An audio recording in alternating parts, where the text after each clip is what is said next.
Hey, Remy, you want to be on the video? Come on. Oh, Lord, your foot. Come on, Remy. Come on. Put your feet up here. Look into the camera.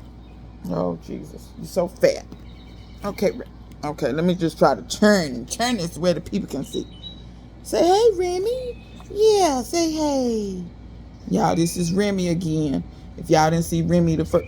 Remy, look, you don't know how to. This is Remy, and, Remy, I told you about all this kissing. Remy is my neighbor's dog, so I am dog sitting while she is away in England. She is a professor, so she's gone to teach the students and study abroad or something or other they doing. They doing something I don't understand. But you know, it is what it is. Yes, Remy.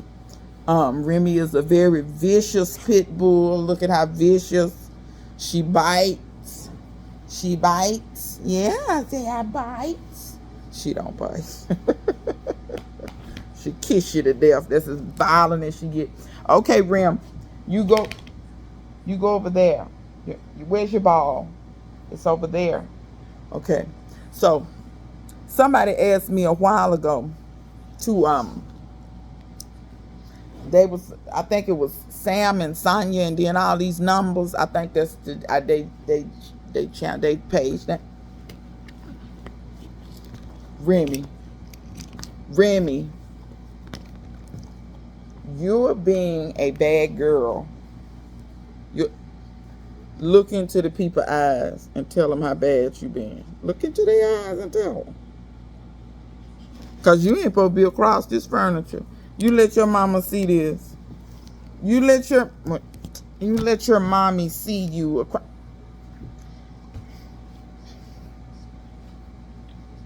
Okay, well, you just play over there, okay? You play over there. Okay, I'm sorry, y'all. Lord have mercy. This is why I don't have children. This is too much. I just like to just give people their stuff, give the dog back. She should have took the dog to England with her. But anyway, yeah, say you an emotional support animal. Yeah. Anyway, so somebody asked me what my story was. And to be fair, Remy, no, baby. Good girl. Okay. So somebody asked me my story, and to be honest, it's actually kind of hard to film it, and I'm gonna try to film it in one video, but I don't know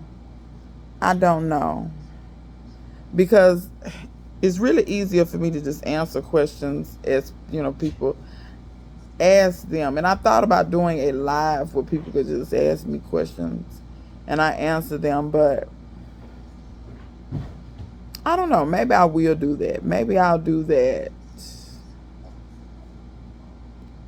I don't know. We're going to think. But in the meantime, in between time, I'm going to attempt to try to answer this question. So they asked me what my story was. And I think I can put two and two together as to what they were referring to. Meaning, I guess, how did I get to where I am, I guess, gardening wise or life wise, or I don't know. See, you see what I mean? It's easy to answer questions. So that I know exactly what you asked. And I mean, like, I get the gist. I'm not that slow. But, I kind of like specificity sometimes. So I guess the easiest way to answer it is to say, I just was raised by people that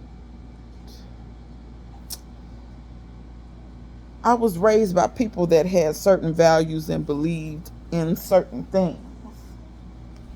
My clothes is all twisted. Okay. What do I mean by that? So, of course, my parents were instrumental in my life. My parents got divorced when I was 12 or 13. I can't remember when their divorce was final. I don't know if I was 12 or 13, but it was somewhere in there. And I lived with my mother until I went off to college. So my parents were there, but to be honest, my father was one of them types. He kind of just worked. I'm not gonna say he didn't have a hand in raising me. He did, but he was one of them type people. He was there, but he wasn't there. You know how you're physically present, but you ain't really there. You ain't really, like, you know what I'm saying. He didn't on his own just do a lot of things with me. It was more, he just worked and paid bills. I mean, even out of his own admission, that's what I'm here for, to work and pay bills. So, you know, raised by that old guard that, that's all men do. But then when you start treating them like an ATM, then it's a problem. And I'm going to caution men, be careful with that. And be careful. Be careful. You behave like an ATM, I'm going to treat you like an ATM. You get what I'm saying? So that's that about him, He was not emotionally supportive, or to me or my mother for that matter. And I'm not saying the divorce was all his fault. It take two to tango, But I'm just saying. But my mother, on the other hand, and the killing part is my daddy was the one that wanted kids. My mama didn't really too much care if she had kids or not. But my mother ended up being the one that stepped up to the plate. Sometimes I think people have children and don't really understand what having children is like. Especially in America, you're kind of have children, have a house, this American dream thing. But the way America is now is actually not conducive to the American dream. But that's another topic for another day. But my mother was the one that stepped up and really took the reins and was actually doing what a parent is supposed to be doing, which is teaching. When you're a parent, you become a teacher. That's the first thing you become. Yeah, you nurture them, you love them, you provide for them, all these things, but you're a teacher. You are to be teaching them how to be able to function out in the world. And that became my mother's, I guess, calling in a way. Every day there was some kind of lesson. Yeah, I went to public school, but my mother was teaching me at home way before. By the time I got to school, I knew how to write my name, write my address, all those things. My mother taught me at 2 or 3 years old how to recite my address, so that if I got lost or something happened to me, I could tell an adult, this is where I live. This is my mother. I'm gonna look deep into the camera right now. If you are raising a small child right now, walk up to them and ask them, what's your address? If they cannot repeat, and I don't care if if they can talk, they should be able to do it. These children are not stupid. Stop telling them they're stupid. That's another thing. My mother never let me get away with that. My mother used to tell me all the time, girl, you ain't stupid.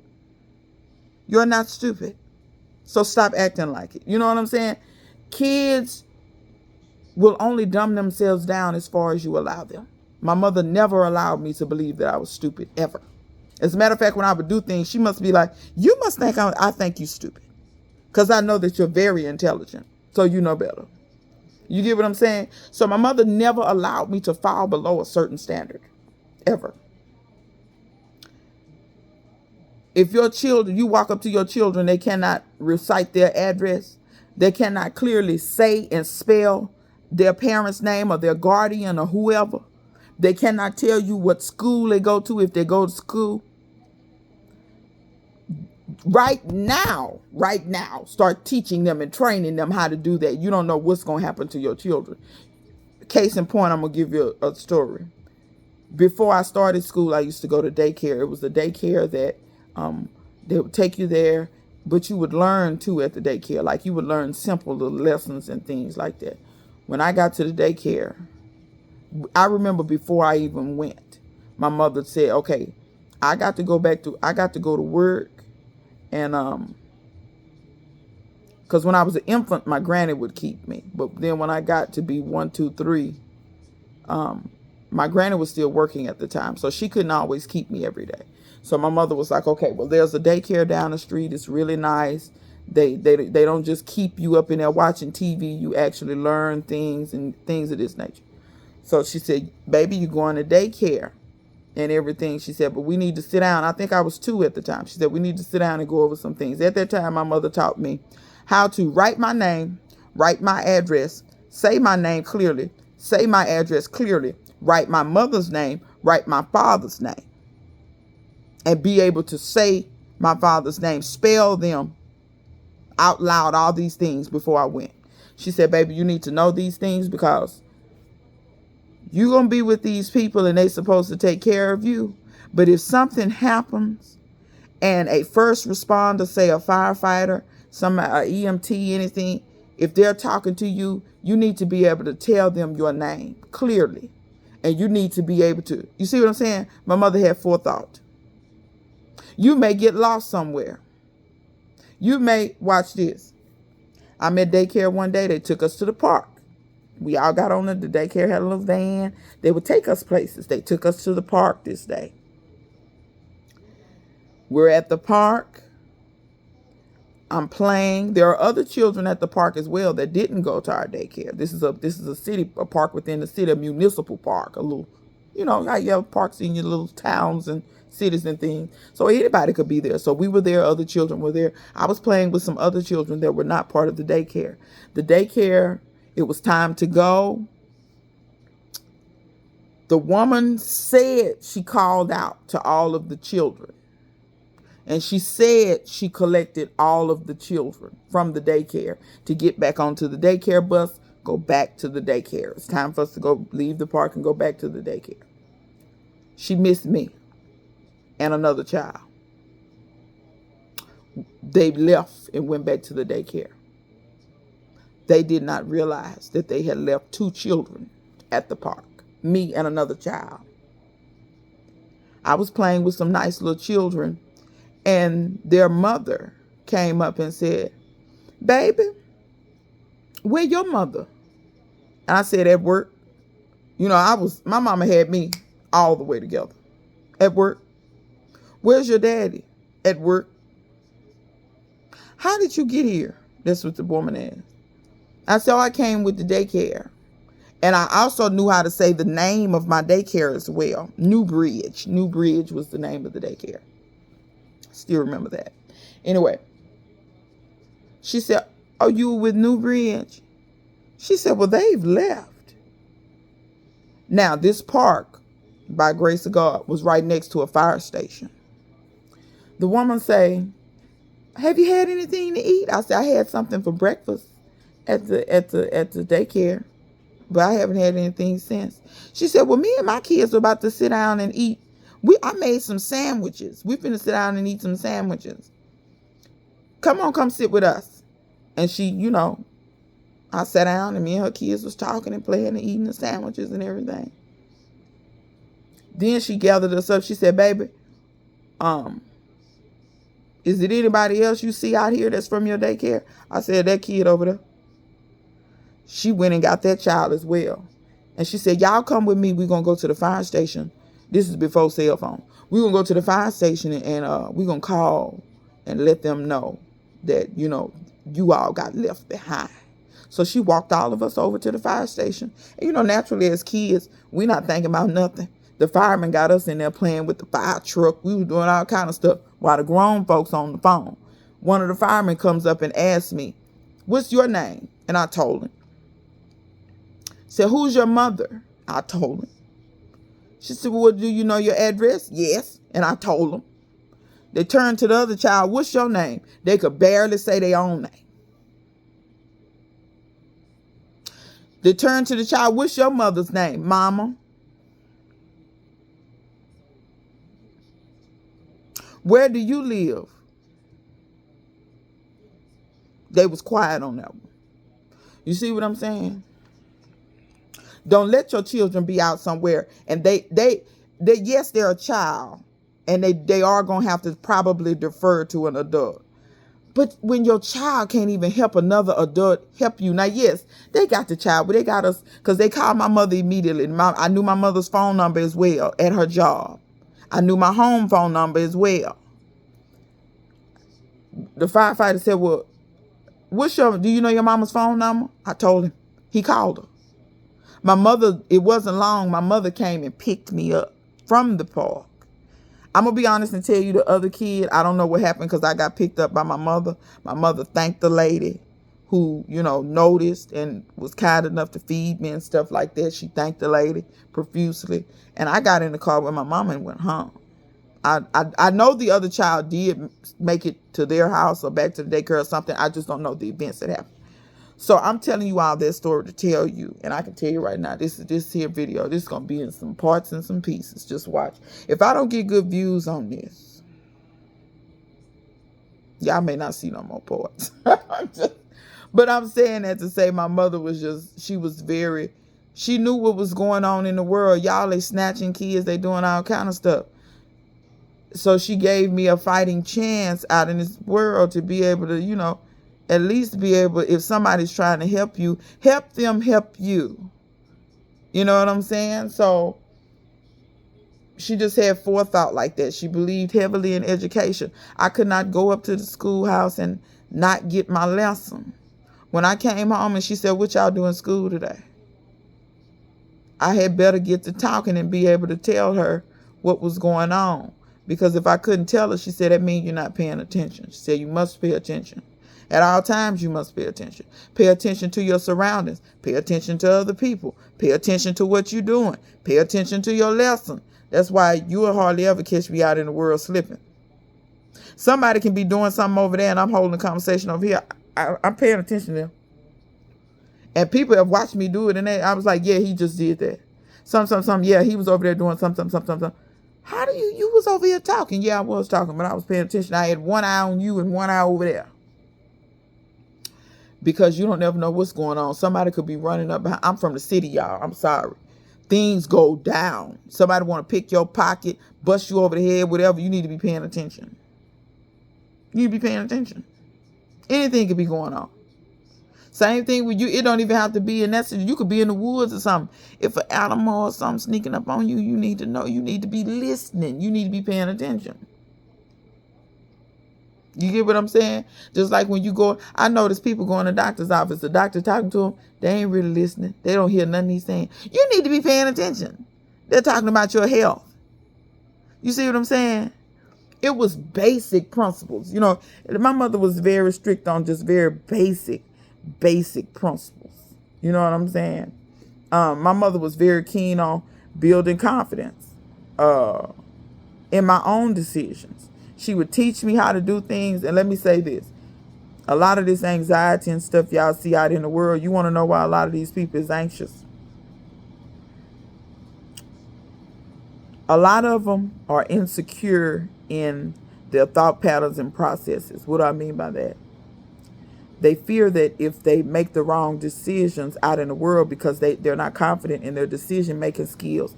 They fear that if they make the wrong decisions or don't know how to do anything, that something bad is going to happen, or you get what I'm saying?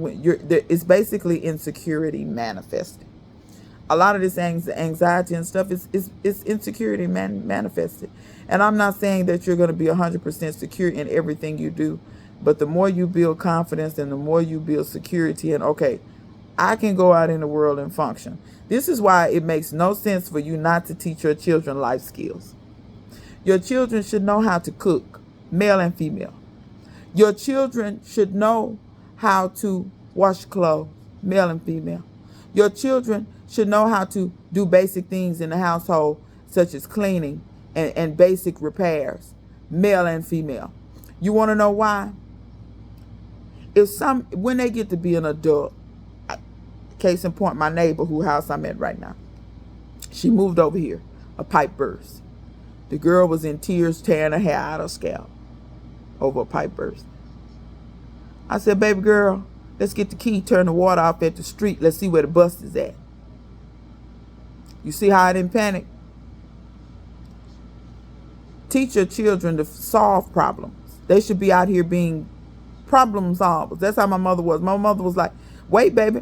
Yeah, stuff gonna happen. You can't panic. You can't just immediately start panicking. When you immediately start panicking, you can't solve the problem. You're not thinking. When you're in panic mode, your mind is running helter-skelter, wild, naked through the woods. That's the way your thought patterns is. Just imagine somebody running naked through the woods, hollering and screaming. That's what panicking look like inside your brain. Versus when you say, hurt, you say, what happened? The pipe is bursting. Oh, so the water's running? We need to turn the water off at the street. We need to go to the meter and do that. You see what I'm saying? If you're renting, oh, the pipe busted, I need to contact the manager, the landlord, somebody. You see what I'm saying? Don't start panicking. Then you come back and you assess the damage. Okay, where's the break at? If it's your house and you know, where's the break? Or if you're not even going to try to fix it, call a plumber. But you see, at least you got the water turned off. At least you got a handle on something. You see what I'm saying? Little things like that. When you know how to cook, you know that, well, shoot, even if I'm stranded somewhere, I can do something. I can at least heat up a can of beanie weenie. I can take a lighter and start a fire. I can do something. You see what I'm saying? That's why when people get to talking about survival skills and stuff, some of this stuff ain't survival skills. Some of this stuff is life skills. Life skills that, because we allow children to do this 24/7. Get their ass off them phones. You've excused my French, but I'm telling you, letting your kids constantly is killing them. Stop getting them tablets at 1 year old. Stop getting them phones at 2. Technology is important. It's a double-edged sword, though. Y'all heard about the schools potentially banning the phones and stuff. The kids ain't getting their lesson down in the phone. And then they said they take the phones and the kids get anxiety. They don't know what to do without the phone. Y'all remember on Peanuts, on Charlie Brown, them Linus, his blanket, how he used to hold that blanket up to his head? That was his security blanket. And when you took that blanket, he couldn't function. That sucker hair would get wild. Y'all remember that? His hair would be all over his head if he didn't have that blanket. But notice when he had that blanket, do y'all remember the clip when he used it like a lasso? That sucker could use that blanket to do anything. That was like, it was like he was like Zorro or something like that. That was his, he could lasso stuff. He could fix stuff. He could become a shepherd. He could do this. He could do all this stuff with this blanket. You see what I'm saying? That's what them phones become. But don't let the phone arm them, because that's what my mama did for me. She armed me with skill. Come here, child. Let me show you. Because see, when we got divorced, my mom didn't have money to pay for a lot of stuff to get fixed at the house. We had to figure out how to fix it. I believe we was the first DIY folks to be doing anything. It ain't much in the house. If I can't fix it, I know who to call to fix it. You know, you get what I'm saying? Or I know how to put a Band-Aid on it till I can call somebody. You get what I'm saying? But most stuff I do myself. Like, because I'm going to be honest, you can't hardly trust people nowadays. You let people in your house, they're supposed to be professionals. They just as unprofessional as the day is long. It just, you know. So these are things that I just grew up, like my mama just didn't allow certain stuff. You gonna read. I remember vividly at 2 or 3 years old having a bookshelf full of books. Kids' books, of course, but they were books. My mother read to me every night. And then when I got to a point where she taught me how to read, I knew how to read before I got to school. When she would make me read to her at night. You get what I'm saying? To this day, I still read. That's what I'm saying. These are the things that a lot of times were not done. And if you still here, get in the comment section. I want y'all to put something that you wish your parents had have instilled or taught you how to do when you were younger, that maybe they didn't. And that don't mean your parents was bad parents, because my mother was not perfect. There were certain things that I lacked, but because she gave me other skills as I became an adult, it was easier for me to rectify those things. Okay? It was easier for me to do what I need to do to clean up those things. Because your kids, they do what you do. They don't do what you say. That's what people really need to understand. You can tell your children 1,000,000 times that they're going to do what you do. They don't do what you say. And I think that was the main thing. My mother walked what she taught. She didn't smoke. She didn't drink. She cussed before I was born, but she didn't cuss when I was a little kid. When I got grown, she cussed. But there were a lot of sacrifices and things that she gave up, and just chose not to do certain things she wouldn't expose me to. And there was a ton of positive things that she would expose me to. So this is 25 minutes. This is what I'm going to do, y'all. If you made it this far, tell me what you wish your parents had have instilled in you or taught you when you were younger that maybe they missed. And tell me why you thought that would have been valuable. That's number one. Number two, tell me if you want me to continue this series, continuing talking about how I got to where I am now. And if there's anything that you want me to answer in the series, put it down there and I'll answer it. Okay? All right. So until next time, see you guys later.